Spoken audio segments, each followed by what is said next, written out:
Just hours ago, the man accused of breaking into a family's home and sexually assaulting their little girl appeared in court for the first time. Good evening and thanks so much for joining us. I'm Marcella Lee. Tonight, the 22-year-old suspect remains behind bars without bail. CBS 8's Anna Laurel joins us live from outside the downtown courthouse. Anna, what did you learn today about this case? Hi, Marcella. The main thing that was decided here today was bail. No bail for this guy. Prosecutors did not want him back out on the street based on the sex crimes he's accused of.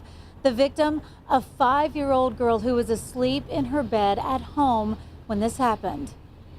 Someone who returns to a residence and commits the crimes that are alleged, we think is a public safety risk, so we believe no bail was warranted. Confesor showed no emotion and did not speak during today's hearing. A judge communicated to him through a Spanish translator. He pleaded not guilty to 6 charges, including a 1-strike charge that could put him in prison for the rest of his life. One crime with an allegation, essentially, of another crime happening at the same time is what caused it to be a 25 to life case. Committing a lewd act upon a child under 14 while in the commission of a first-degree burglary. According to San Diego police, Confesor broke into a Linda Vista home last week through an open garage and sexually assaulted a 5-year-old girl inside.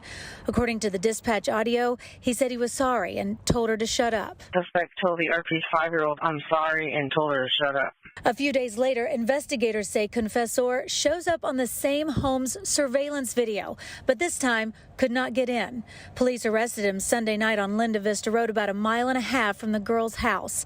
They say he was outside drinking a beer when they recognized him from the surveillance images. CBS 8 discovered that Confesor lives in a rental in Linda Vista, was working as a cook in a restaurant, and has no criminal history.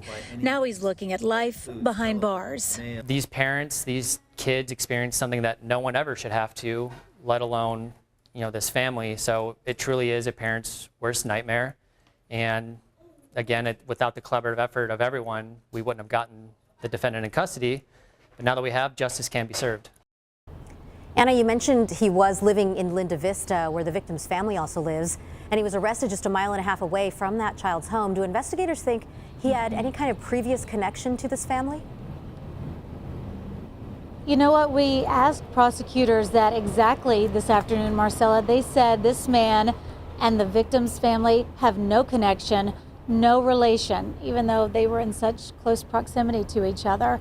Now, coming up in the 6 o'clock newscast, we're going to talk a little bit more about this 1-strike charge. It could be what puts Confesor behind bars for life.